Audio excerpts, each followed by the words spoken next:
And now, your daily dose of debate, breaking news, and uncensored views. This is the Michael Medved Show. And another great day in this greatest nation on God's green earth, a great nation where President Trump is taking another great gamble. He says he is fixing affordability problems. He has backed away from saying that affordability is a hoax word, that he doesn't know what it means, and that everything is going great in terms of inflation. No, he's dropped that. He is going to test out his new message at a rally. He will road test his claims that he is tackling Americans' affordability woes at a rally today in Mount Pocono, Pennsylvania. And for people who don't know, the Poconos are a nearby small mountain range, sub-mountain range, and it's a place where people go when the weather permits for hiking and camping and staying in cabins. And it's an unusual place to go when you're basically talking about the affordability for people who live primarily in big cities in this country. In any event, this rally, which is taking place today, will shift an argument, the White House says, made in Oval Office appearances and social media posts to a campaign-style event. The trip comes as polling, this is from the Associated Press, consistently shows that public trust in Trump's economic leadership has faltered. Well, you could actually say it's cratered, but let's stick with faltered. Following dismal results for Republicans in last month's off-cycle elections, the White House has sought to convince voters that the economy will emerge stronger next year and that any anxieties over inflation have nothing to do with Trump. What's Trump? He's just the president of the United States with unfathomable power and increased power, getting an indication yesterday from the Supreme Court during their oral argument stage that he has a bigger than previous right to fire people that he wants to fire, even though they are the officials of independent agencies. This is a big expansion in White House power. So it is extraordinary to try to now convince people that what is happening in terms of their personal economic status, in terms of the general economic conditions of the country, has nothing to do with President Trump. The president has consistently blamed his predecessor, Democrat Joe Biden, or blamed Biden's auto pen for inflation, even as his own aggressive implementation of policies has pushed up prices that had been settling down after spiking in 2022 at the beginning of Biden's term, not at the end. It reached a 4-decade high at the beginning of Biden's term in 2022. Biden became president, got sworn into the presidency in 2021.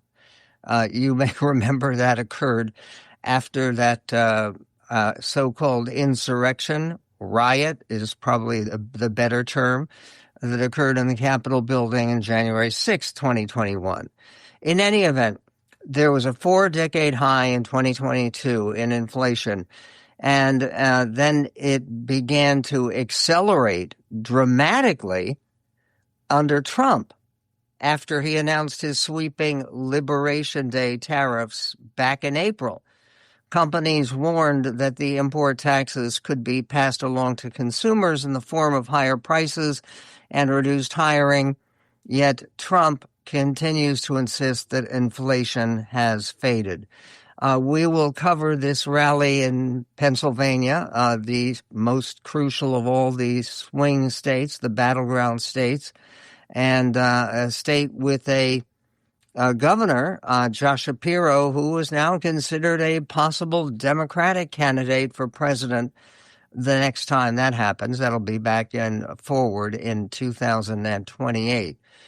Meanwhile, President Trump got some good news, and this is unusual. Some good news from pollsters. Reuters reports that President Donald Trump's approval rating edged up to 41%. Historically, that's still terrible, but it's a slight improvement for Trump.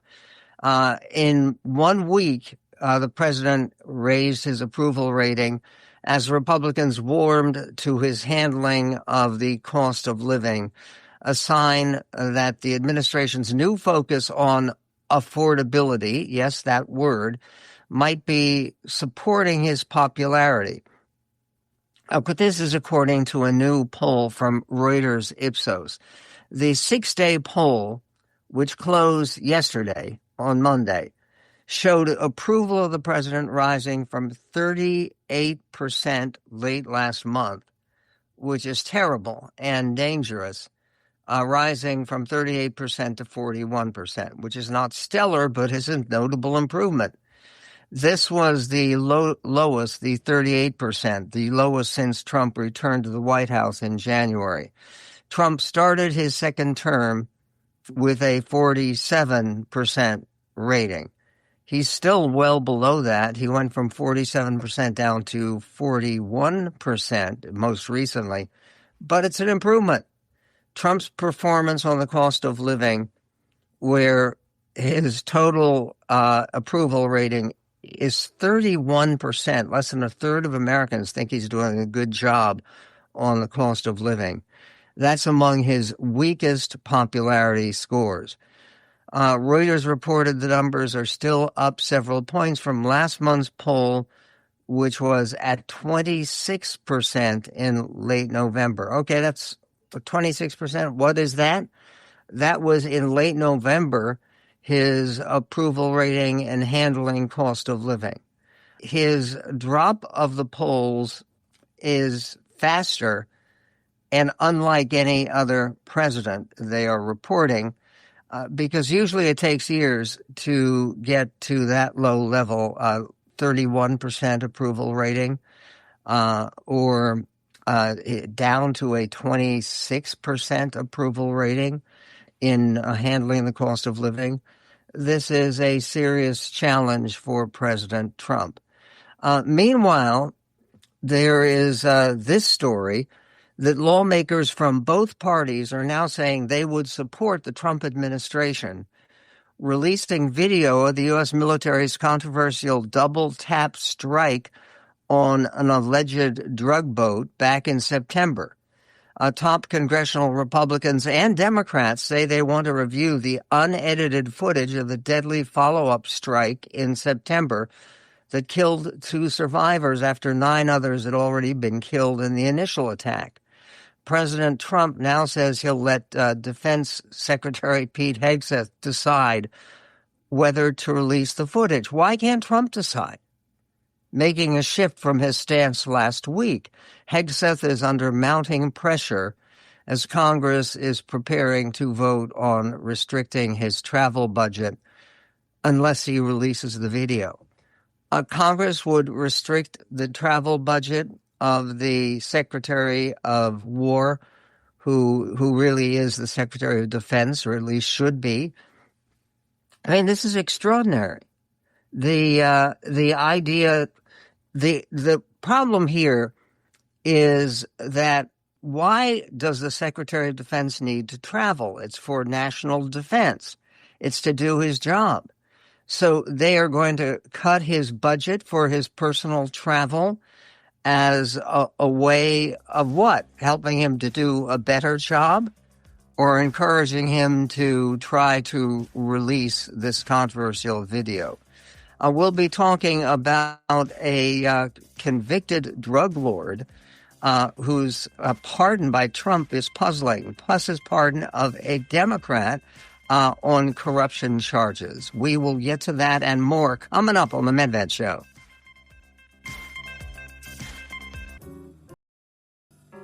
City sidewalk, busy sidewalks, dressed in holiday style. In the air, there's a feeling. Well, everybody wants that feeling of Christmas to help the struggling economy. And that has to do with people's optimism, their willingness to buy things on credit cards and other bases, and to go forward with an optimistic sense that the economy is going to provide better opportunities in the future. And meanwhile, there is a controversy and news concerning two of President Trump's controversial recent pardons. You may remember he pardoned the former president of Honduras, who had been sentenced to 45 years in prison for importing hundreds of thousands of tons of drugs into the United States. It was actually 600,000 pounds was the part that he was convicted for. And he stood trial. He was convicted and going to prison for 45 years. And Trump pardoned him. And now Honduras, the current government, is seeking the arrest of the former president, Juan Orlando Hernandez, after he received a pardon from Trump and was released from U.S. prison. Hernandez's wife said he is currently in an undisclosed location for his own safety, so he doesn't get arrested by his own country. Now, President Trump can't do anything to pardon him from any future convictions in Honduras. We will see what happens. There is more, and a headline in the New York Times today, after pardon, Trump blasts Cuellar for staying in party. Who is Cuellar? He is a representative in the House of Representatives from Texas, and he's a Democrat. And the story in the Times says President Trump on Sunday upbraided, in other words, he bitterly attacked Representative Henry Cuellar, Democrat of Texas, for not switching parties in his re-election bid after Mr. Trump pardoned him and his wife on bribery charges last week, saying Mr. Cuellar's decision to remain a Democrat displayed a lack of loyalty, and loyalty in capital letters. Okay. In other words, President Trump thinks the only way that you can show loyalty is by actually switching your party. How does that show loyalty to the people who elected you as a Democrat, actually elected you for many terms? Mr. Cuellar was indicted by a federal grand jury last year on charges that he and his wife had accepted roughly $600,000 in bribes. That's a lot of money for bribes, right? He had accepted the money from an Azerbaijani oil company and a Mexican bank in exchange for promises that he would use his position in ways that would benefit the nation of Azerbaijan and the bank. As one of the few Democrats in Congress who openly criticized former President Biden for not imposing tougher immigration policies, Mr. Cuellar received public support and a pardon from Mr. Trump, who wrote on social media this week that the former president had gone after the congressman, Biden had, and even the congressman's wonderful wife, Imelda, simply for speaking the truth. But by Sunday, Mr. Trump had changed his mind and appeared to have soured on Mr. Cuellar for running for re-election in Texas as a Democrat. In a lengthy social media post, Trump accused Democrats of looking to destroy Mr. Cuellar and blasted him, Cuellar, for not switching parties after receiving the pardon. Next time, no more Mr. Nice Guy, Trump added. In an interview on the Fox News program Sunday Morning Futures, Mr. Cuellar defended himself as a conservative Democrat who was willing to work with the Trump administration and said he had prayed for the president and his family at church that morning. So praying for him at church, that doesn't do the trick. Switching parties to the Republican Party could. The Mr. Cuellar, the charges for Mr. Cuellar were filed during the Biden administration, but career prosecutors under Mr. Trump's Justice Department, Pam Bondi's Justice Department, had decided this summer to move ahead with a bribery case despite pressure from Mr. Trump to drop the charges. And now, again, it becomes clear that the whole basis for those charges being dropped was the expectation that that Cuellar would change parties. Speaking of party politics, one of President Trump's least favorite human beings in the country is Jasmine Crockett, who is the very outspoken, progressive member of Congress from Texas. And she has just entered the Senate race in Texas. Texas Representative Jasmine Crockett formally entered the state Senate race yesterday, adding a high-profile name to the contest in which Democrats are hoping to pull off an upset. Crockett is only in her second term in the House, but she's become among the most prominent voices within the Democratic caucus as she served as a chief antagonist to the GOP. President Trump has repeatedly attacked her as low IQ. She's an attorney. She seems pretty sharp and astute and very partisan. And obviously Trump is probably welcoming her to the race for the U.S. Senate because it gives him more reason to attack her. Her announcement for running for the Senate came just hours after former Representative Colin Allred announced he would end his bid for the Senate. He had run last time and come very close to picking off a Senate seat. That was running against for the Ted Cruz seat. He didn't make it, but he's a strong candidate. He would, instead of running for the Senate and contesting the nomination against Jasmine Crockett, Representative Allred said he would seek a House seat, taking him back to the House of Representatives in anticipation of Crockett's entrance to the race. He said he wanted to avoid a bruising Democratic primary. But Crockett, the Hill reports, will face a primary opponent in State Representative James Tallarico, a Democrat, who has taken a much more conciliatory approach toward Republicans.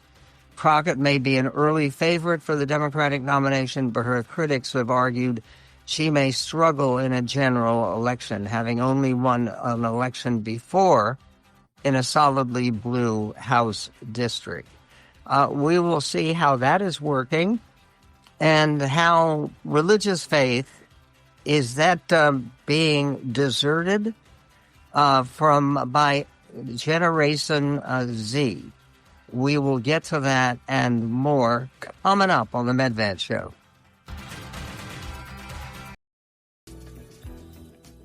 And on the Michael Medved Show, there is more about Jasmine Crockett announcing her candidacy for the U.S. Senate. She is an enthusiastic candidate. She gave a speech recently, this is clip 17, on turning Texas blue. Texas, the biggest population, it's the second biggest population of any state in the Union, second to California. And Texas is the most populous of all red states. But Congresswoman Crockett says she's going to change it to the light blue color. Here's the way she announces her crusade. Clip 17. When Texas turns blue, it won't be because of any one candidate, but because of each and every one of you doing your part. Turning Texas blue is what I want to talk to y'all about today. Now, there are those that say, ain't no way, we done tried it 50 kinds of ways. Let me be clear, y'all ain't never tried it the JC way. We used to telling us what I can't do, but they have no idea what Crockett's crew will do. And so I just want to be clear for all the haters in the back. Listen up real loud. We gonna get this thing done. So they tell us that Texas is red. They are lying. She also released a video for her new Senate run, and the video almost entirely featured comments by Donald Trump about her. It shows her side profile, and halfway through Trump berating her, she turns and looks into the camera, and it ends with her smiling. This is what it sounds like, that video. How about this new one they have? Their new star, Crockett. How about her? She's the new star of the Democrat Party, Jasmine Crockett. They're in big trouble. But you have this woman, Crockett. She's a very low IQ person. I watched her speak the other day. She's definitely a low IQ person. Crockett. Oh, man. Oh, man. She's a very low IQ person. Somebody said the other day she's one of the leaders of the party. I said, you got to be kidding. Now they're going to rely on Crockett. Crockett's going to bring them back. And then she goes ahead and looks directly into the camera with a knowing smile. Obviously, she is counting on Texas being less supportive of President Trump than it has been in the past. I mean, he's carried the state decisively in his presidential campaigns. We'll see about the senatorial campaign coming up. A complicated situation on the Republican side because the incumbent senator, John Cornyn, is a distinguished mainstream Republican, and he's running against Ken Paxton, who's the Attorney General of Texas, who has some personal problems with his wife turning very much against him, and she's in politics as well, and more. It's a complicated race. We will keep an eye on it. Meanwhile, there is President Trump backtracking on the release of raw footage of the so-called drug boat attack back on September 2nd. He talks about it and contradicts himself within a week. This is clip 4. Will you release video of that strike so that the American people can see for themselves what happened? I don't know what they have, but whatever they have, we'd certainly release. No problem. But today, when I asked him, a different story. Mr. President, you said you would have no problem with releasing the full video of that strike on September 2nd off the coast of Venezuela. Secretary Hegseth now says... You said that. I didn't say that. This is ABC fake news. You said that you would have no problem releasing the full bit. Okay, well, Secretary Hegseth... Whatever Hegseth wants to do is okay with me. Over the weekend, Defense Secretary Pete Hegseth would not commit to releasing the video. Whatever we were to decide to release, we'd have to be very responsible about. So we're reviewing that right now. A source tells ABC News the survivors were clinging to the capsized boat, that at one point they appeared to wave at something overhead. And the claim by people defending the decision-making by the Secretary of Defense and by the admiral involved, Tom Cotton, a senator from Arkansas, he has said, well, what they were waving overhead was not to get them rescued. It was to call in reinforcements. It was what? I mean, these are two guys who have just seen 9 of their comrades killed, obliterated from attacks from above. Jim Hines, who's a Democrat from Connecticut, who has been very strong on this issue, went on MSNBC and chastised the president, Pete Hegseth, and Republicans in general over these second strikes on survivors of an already sinking drug boat. This is clip 5. They're not terrorists. They may be drug runners. We don't know that for sure. But just because you call somebody a terrorist, we call lots of people terrorists, doesn't mean that the military is authorized to go after them. And if no other reason, and look, I talked to an awful lot of people who, despite the fact that this is illegal, are comfortable with lethal action against purported, maybe, cartel members. Where does it stop? Do we now start executing drug dealers on the corners of Brooklyn? Where does it stop? If all of a sudden the government, without telling anybody anything, can take this kind of lethal action just because they've decided that they've got the right to do so. If Lindsey Graham and other Republicans want to go the route of saying it's okay to kill people illegally, just so long as the American public supports it, the American public needs to really think that through. There will be a Democratic president someday, and all my MAGA friends who are, cheering on these illegal killings need to imagine who gets killed when President Alexandria Ocasio-Cortez says that it doesn't matter what the law says. She's going to do what she's going to do. So look, I work here, so I understand the complete abnegation of principle and a complete thumbing of the nose at the rule of law. But I would hope that people like Lindsey Graham might not go that path, because it's a very, very dangerous path for this country to go down. Okay, and the idea that you have an obligation to disregard an illegal order, if these killings really are illegal, well, then people should pay attention to what Pete Hegseth said in the past, criticizing illegal orders and talking about service members who have a duty not to follow, to refuse to follow unlawful orders. Listen, this is compiled by CNN, clip 20. Military's not going to follow illegal orders. And so the Trump campaign was forced to change their position and say, we're going to try to change the law so that the military can operate within the law. That's a tall order also. Here's the problem with Trump. He says, go ahead and kill the families. Go ahead and torture. Go ahead and go further than waterboarding. What happens when people follow those orders or don't follow them? It's not clear that Donald Trump will have their back. Donald Trump is oftentimes about Donald Trump. And so if you're not changing the law and you're just saying it, you create even more ambiguity. Well, even if he had their back, they'd be in trouble. This is clearly a continuing problem, political problem for the president. We'll cover more on what happens with this, releasing this tape, and the entire question of how we are pursuing the so-called drug boats in the Caribbean and in the Eastern Pacific. Meanwhile, we have Jessica Groves joining us. She's a writer for the New York Times. She's been with us before.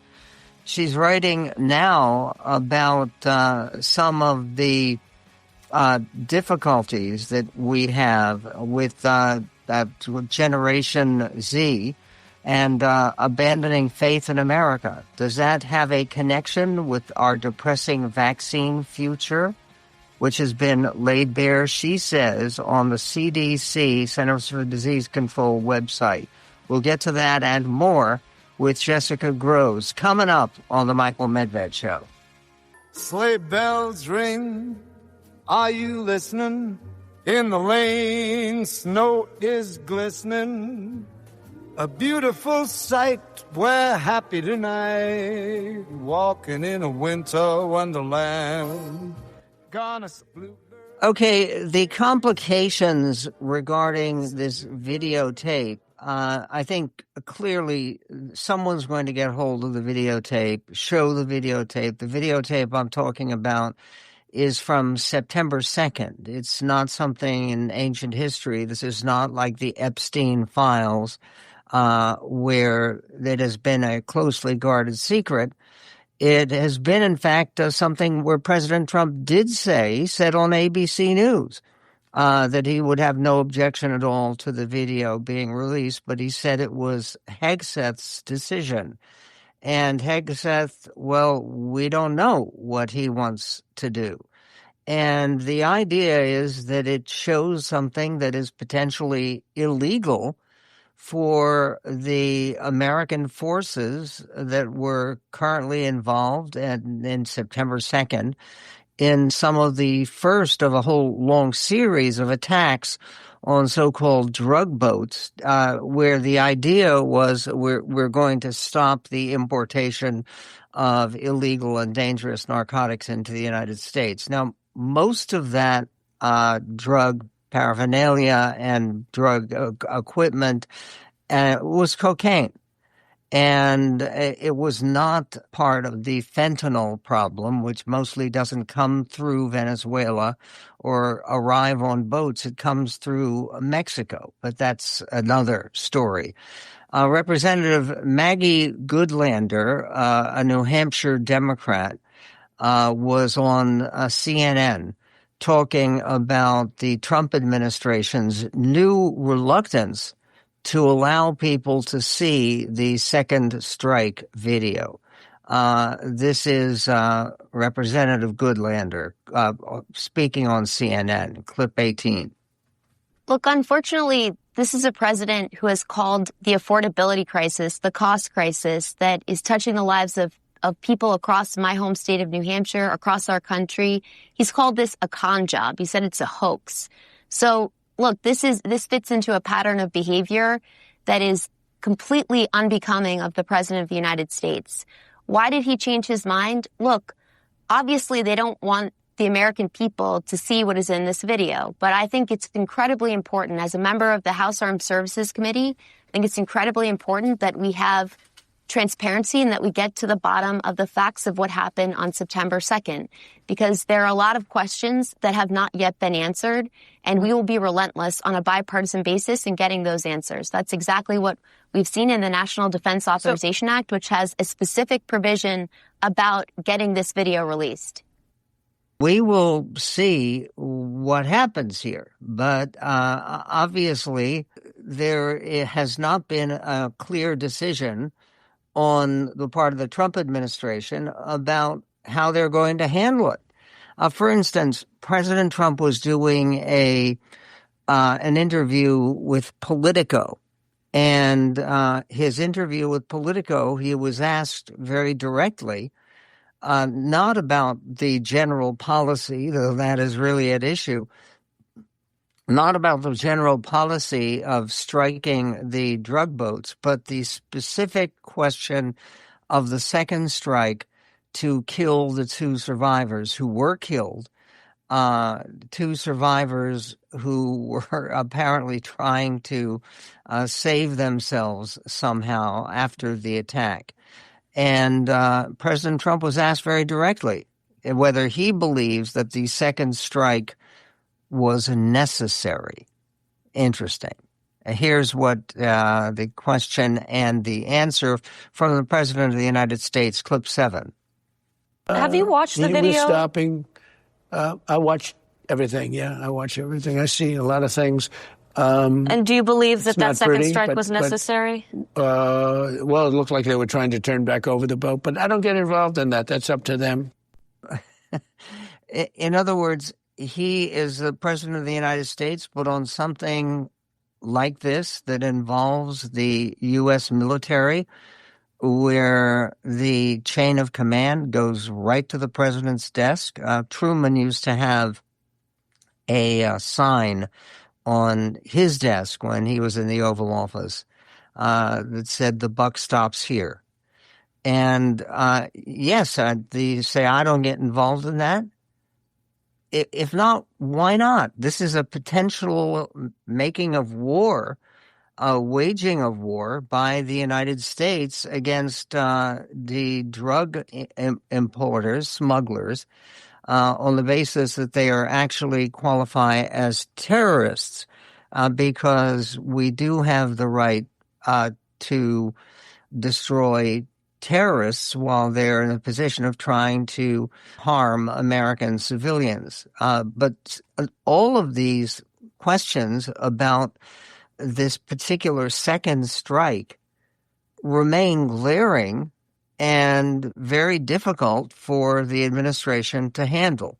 Speaking of things that are difficult for the administration to handle, there is more from the Hill under the headline, Zelensky stands his ground.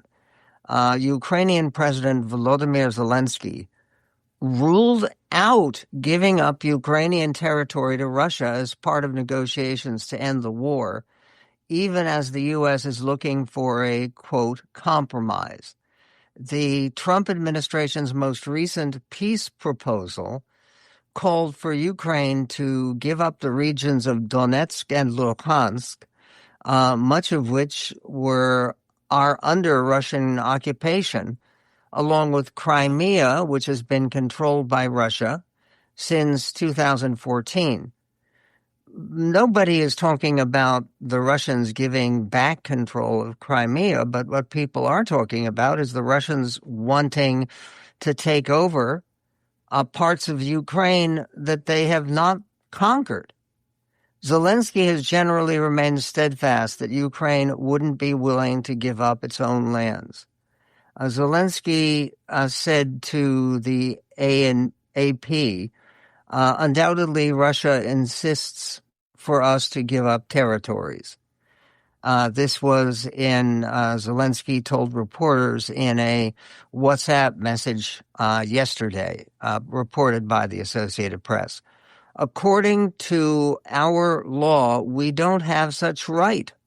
According to Ukraine's law, our constitution, international law, and to be frank, we don't have a moral right to give up part of their country, which has struggled from the Russian attempt and bloody Russian attempt to basically end their sovereignty or their ability to govern themselves. But this doesn't stop a somewhat biased source from giving Trump a good grade on handling his own foreign policy. During that interview with Politico, he was asked which country is the stronger negotiating position between Ukraine and Russia. And here was the answer from President Trump. This is clip 10. Which country right now is in the stronger negotiating position? Well, there can be no question about it. It's Russia. It's a much bigger country. It's a war that should have never happened. Frankly, it wouldn't have happened if I were president, and it didn't happen for 4 years. I watched that taking place, and I said, wow, they're going to cause some problems here. And it started, and it could have evolved into World War III, frankly. I think it's probably not going to be happening now. I think if I weren't president, you could have had World War III. I think you would have had a much bigger problem than you have right now. But right now, it's a big problem. It's a big problem for Europe, and they're not handling it well. Not handling it well. There is more about Trump's general association with our European allies and a memorable statement on what he says NATO calls him. We will get to that. We will also be speaking about the struggle over vaccines and what it is that is going on with the CDC, the Centers for Disease Control, and Secretary of Health and Human Services, Robert F. Kennedy Jr. Also, is this connected with a loss of faith in America and in American government by Generation Z? We'll be speaking to Jessica Groves of the New York Times coming up in This Greatest Nation on God's Green Earth.